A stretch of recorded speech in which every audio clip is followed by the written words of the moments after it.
All right, here's the finished look. I just have to go through and cut them to be even, but I'm wondering if I could actually leave it like this, because I think it'll bend just fine as the door goes up.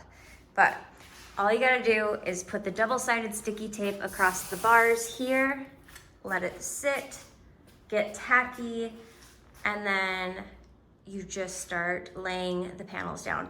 What I did is I started from right here on this one, and to make it so it didn't overlap, I did it on the bottom where I aligned up the top with the bottom, and then I pushed it down so it would lay flat there, so I could just run it with a razor blade to cut the bottom like I did over there. I still have to do this side.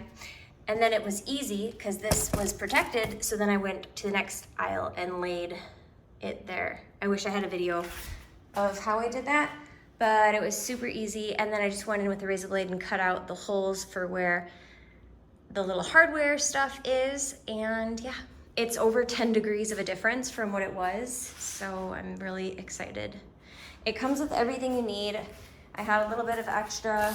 Also comes with instruction panel, double-sided sticky tape, a squeegee, a razor blade. Comes with everything that you need. And you too can have an insulated garage.